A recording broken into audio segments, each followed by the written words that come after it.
It's 5 p.m. across India. I am Tanvi Taneja. Live from New Delhi, you're watching DD India Global. We'll bring you the day's big stories from across India and the world.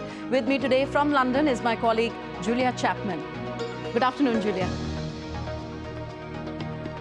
Good afternoon, Tanvi. It's 11:30 a.m. in London and 12:30 p.m. across Central Europe. Coming up in the next 30 minutes, the UK is on the brink of a recession. Czech police search for a motive in a fatal shooting. And Russia carries out an attack on the Ukrainian capital. But first, the headlines.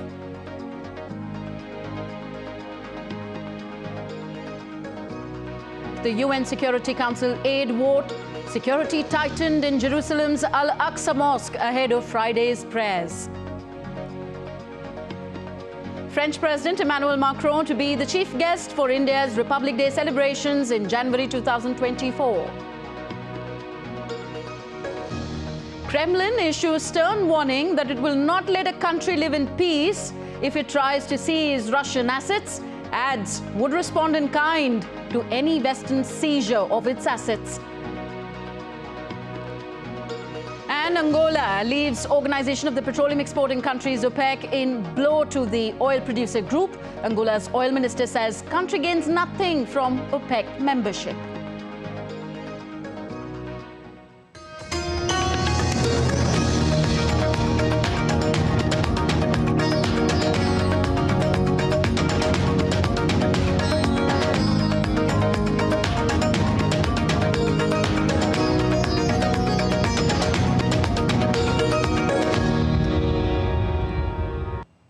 Getting you the latest on the Israel-Hamas conflict first. The Israeli army has released a video showing destruction of a tunnel inside Hamas's elite quarter in Gaza. The IDF said that the terror infrastructure included a large network of strategic underground tunnels which connect hideouts and bureaus belonging to senior military and political leadership of Hamas. The Israeli army also released videos showing strikes in Lebanon. It said the strikes targeted Hezbollah's rocket launch sites. Tear gas near Jerusalem's Al-Aqsa Mosque as worshippers have gathered there for Friday's prayers today. Earlier, the Israeli forces tightened security at the compound, which has for long been a flashpoint of violence.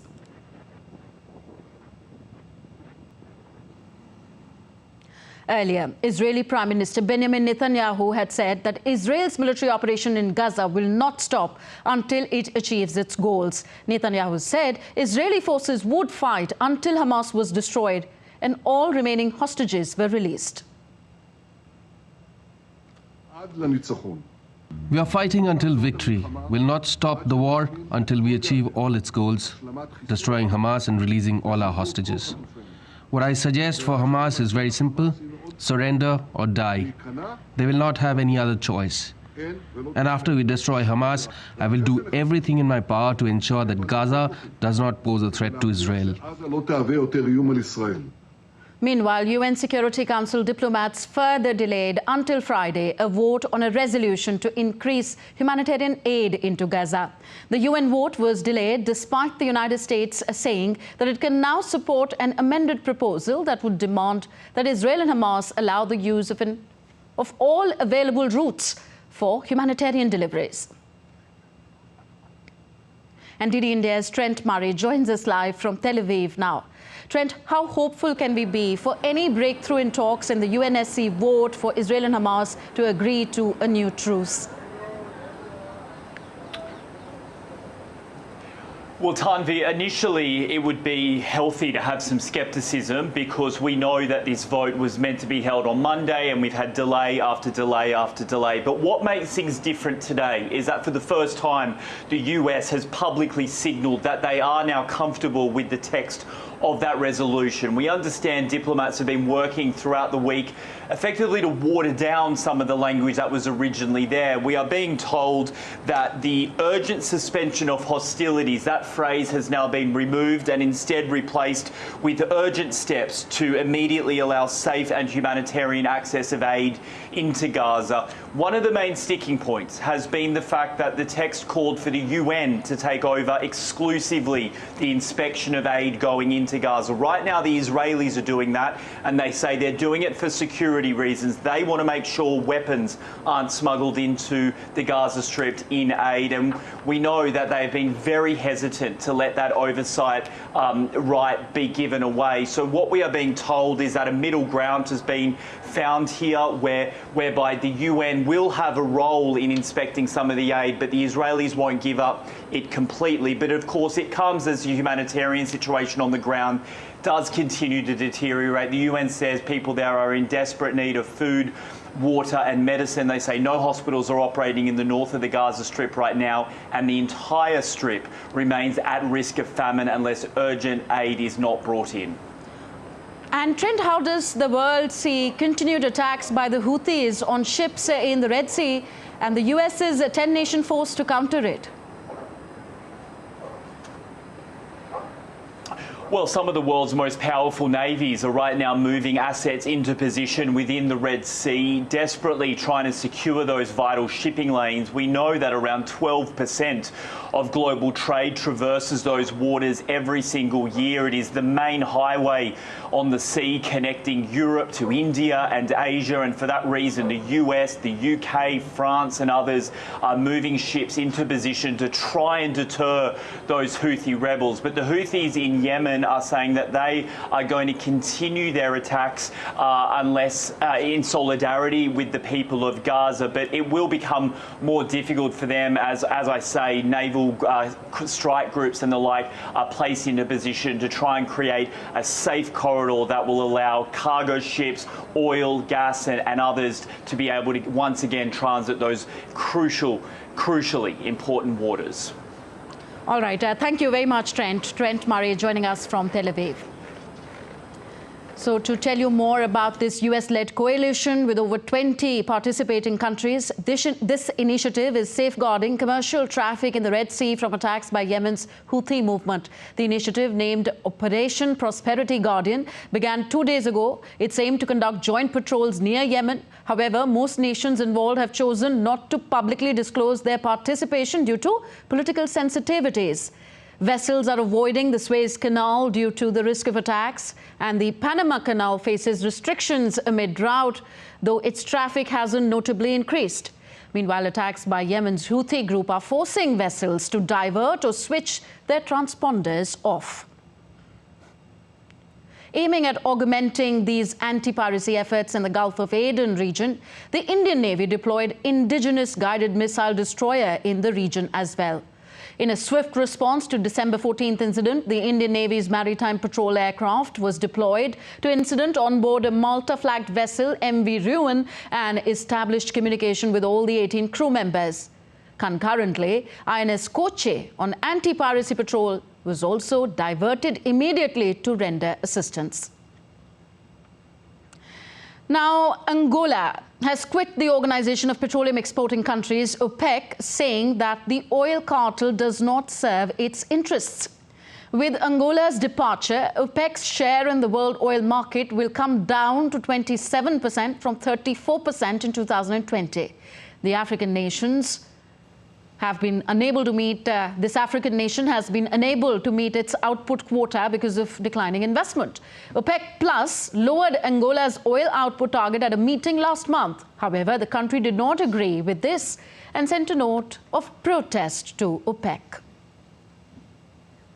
On to Europe now.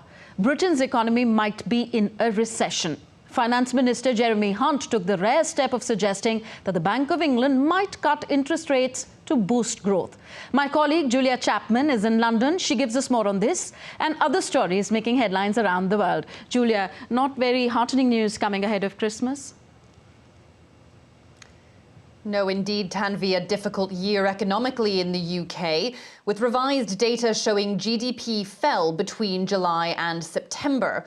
This happened after Finance Minister Jeremy Hunt suggested that the Bank of England might cut interest rates to boost growth.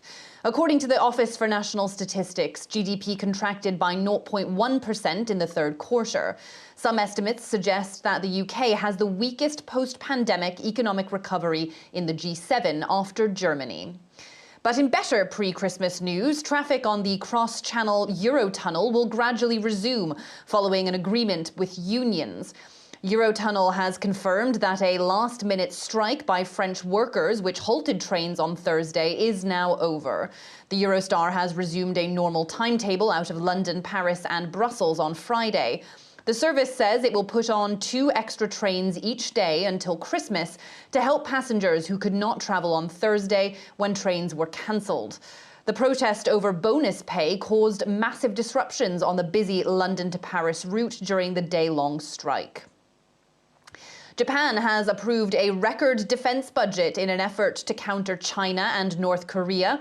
The country has finalized its $54.25 billion defense budget for the upcoming fiscal year. That's an increase of about 17% from the previous year's spending. This is the second consecutive year in which the country boosted its military spending as it seeks to strengthen defense amid a complex security environment in the region.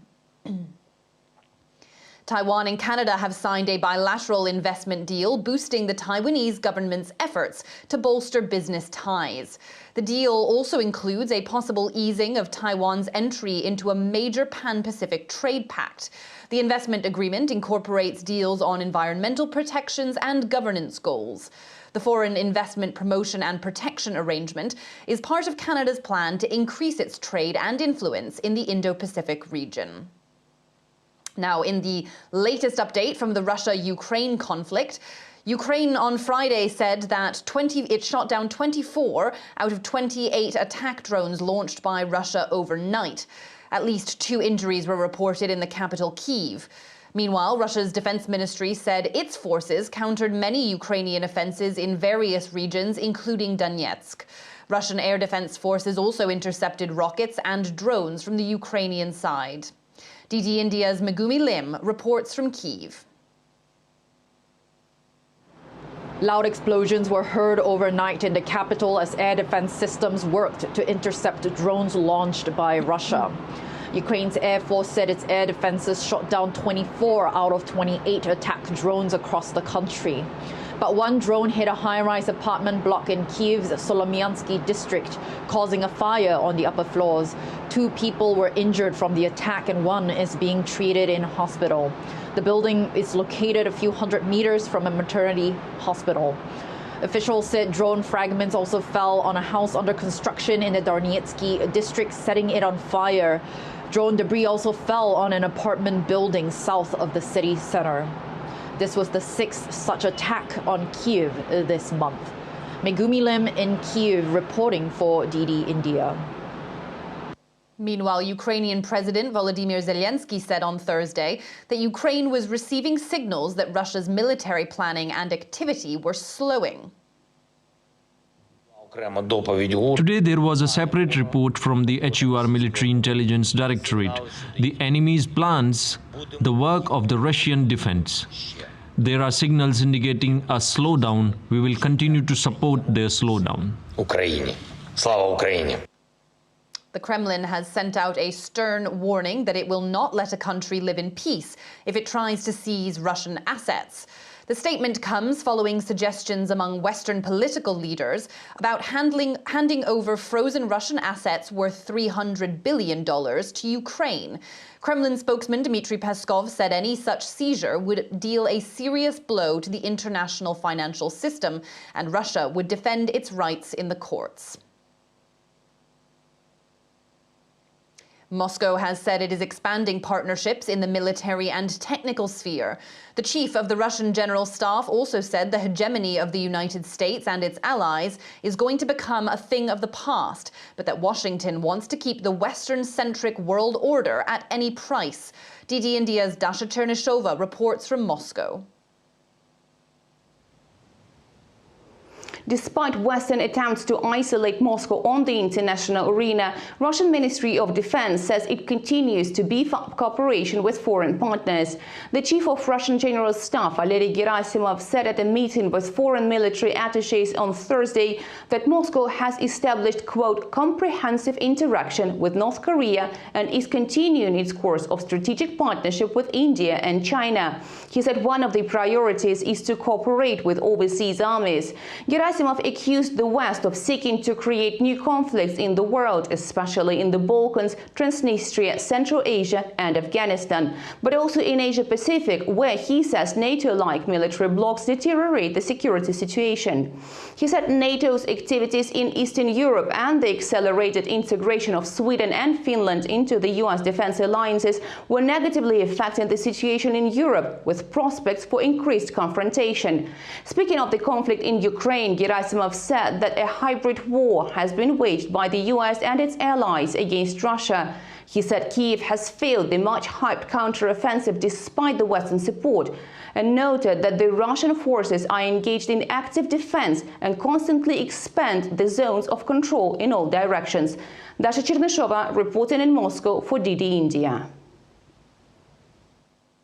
The alleged attacker in the Czech Republic's worst ever mass shooting has been identified as a student who was studying at the university where he went on a rampage. 14 people were killed and at least 25 were injured when the gunman opened fire at Prague Charles University on Thursday. According to the police, the gunman killed his father before carrying out the other attacks. He then turned the gun on himself and took his own life. Czech police kept the university building sealed off on Friday. The country's president has declared December 23rd as a day of mourning across the Central European country. The United Nations World Food Programme says it has temporarily suspended assistance in some parts of Sudan's state of Gezira as fighting spreads from the capital Khartoum. Around 300,000 people have fled Gezira in a matter of days since clashes broke out last week. DD India's Patrick Oyet reports from South Sudan's capital, Juba. The World Food Programme says it has suspended operations due to escalating violence in the state.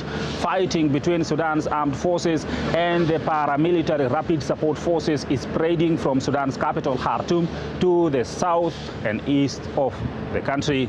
The UN Food Programme has been providing aid to more than 800,000 people, many of whom had escaped fighting in Khartoum and settled in Gezira. The state is the breadbasket of Sudan, and half of all wheat produced in the country comes from Gezira. An average of 350,000 metric tons of wheat is harvested annually, enough to feed around 6 million people. The state is also home to the Gezira Agricultural Scheme, one of the largest gravity-fed irrigation projects in the world. It is a source of income and livelihood for millions of people. Now, the area is being abandoned by residents and those who had sheltered there after fleeing Khartoum. The World Food Programme says nearly 18 million people in Sudan are acutely food insecure due to disruptions in economic activities caused by the ongoing fighting.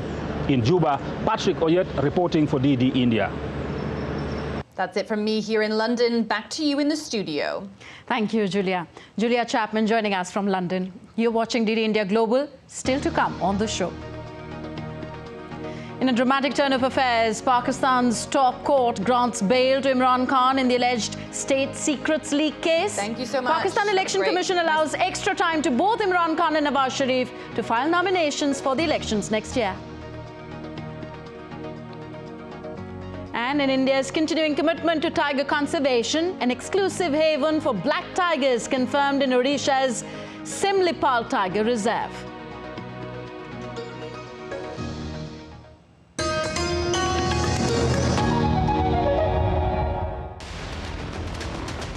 China and the Philippines have had multiple face-offs in South China Sea. So what is the whole dispute about? Is China a sea bully? I connect the dots to get you the true picture. Watch Connecting the Dots every Friday at 8 p.m. IST on DD India.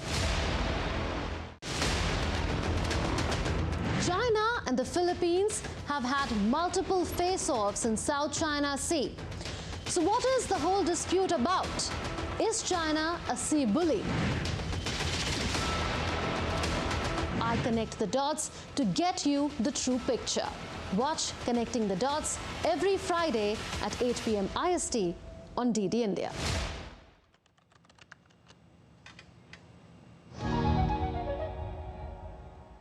Welcome back. Modi was the guest of honor at the Bastille Day parade in Paris This year, President Macron visited India for the G20 summit thereafter on 8th and 9th September 2023. On to India's eastern state of Odisha now. The Simlipal Tiger Reserve in the state is the exclusive haven for big cats, with 16 tigers documented, 10 adorned with distinctive dark stripe patterns. The 2022 Pan-India Tiger Estimation Exercise unveiled this captivating secret. We have a report. In the heart of Odisha's Simlipal Tiger Reserve, a rare phenomenon unfolds: the elusive black tigers.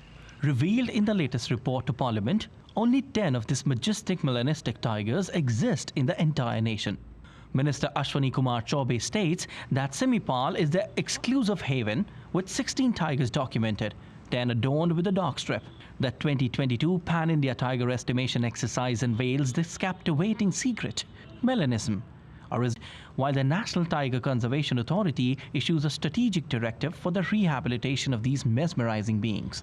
Financial support is extended through the ongoing centrally sponsored scheme of integrated development of wildlife habitats to the Simlipal Tiger Reserve. This funding is allocated for a spectrum of conservation initiatives, including the safeguarding of tigers, fostering awareness regarding tiger and wildlife conservation, habitat management, protection measures, eco-development, human resource and infrastructure development.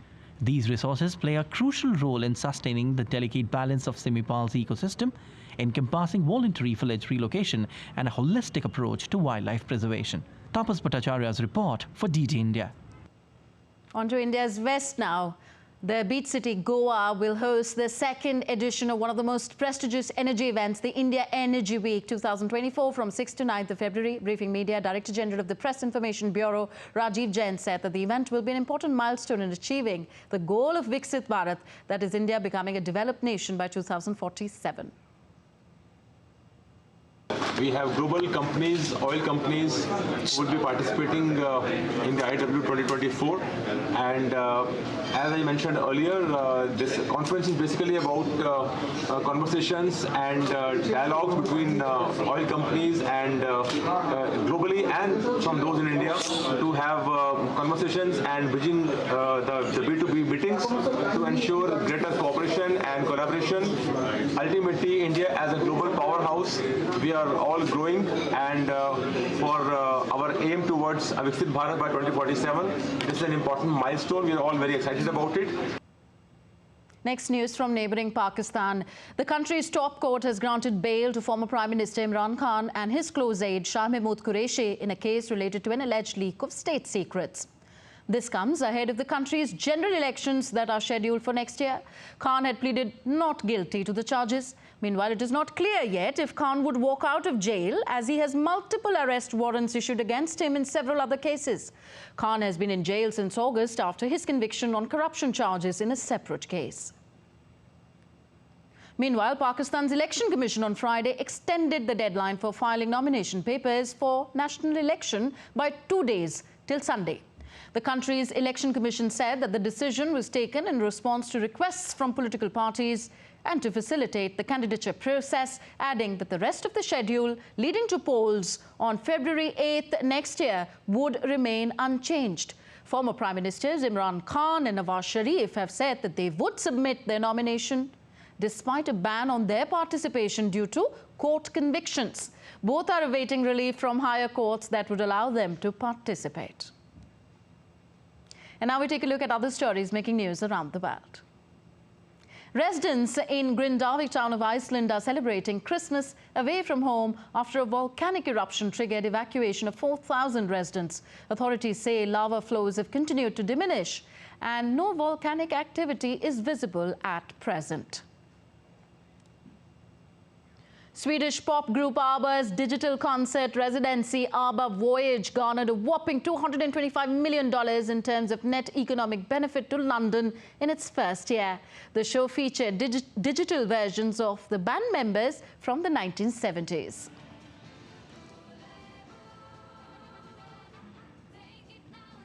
The Academy of Motion Picture Arts and Sciences has announced the shortlists in 10 categories for the upcoming 96th Oscars. 2023's chart toppers Barbie, Oppenheimer and Killers of the Flower Moon are among the finalists in many categories. The official Oscar nominees will be announced on 23rd of January 2024. The Serbian section of the Belgrade-Budapest high-speed railway line is set to commence operations by the end of 2024. This has been said by Serbian President Aleksandar Vučić. The railway line will shorten the travel time between Belgrade and the border city of Subotica to just 75 minutes. And giant pandas at the Chimelong Zoo in China's Guangzhou city were treated to a meal in line with the winter solstice celebration, which features a dumpling eating custom for them. And ahead of Christmas on the 25th of December, people across the world are soaking in the festive cheer in more ways than one. Take a look.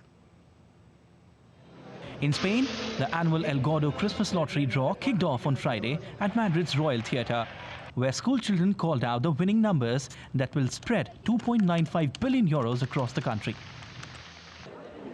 Hundreds of people, some in costume, queued outside Madrid's Royal Theatre in order to get a good seat at Spain's Christmas lottery draw. In Thailand, 5 elephants dressed as Santa Claus handed out gifts to school children. 2,000 students welcomed the elephants with song and dance.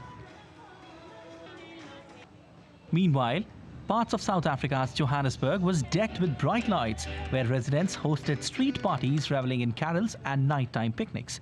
The annual Festival of Lights at the Johannesburg Zoo captivated audiences, ushering in Christmas spirit.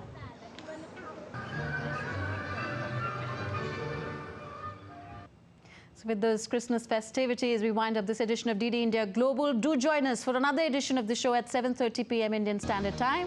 You can let us know your thoughts on the news of the day. Connect with us on Facebook, X and Instagram at DD India Live. You can also find us online at ddindia.co.in. We will be back with more news as it breaks here on DD India. I am Tanvi Taneja. From my entire team in New Delhi, thank you for watching. Namaskar.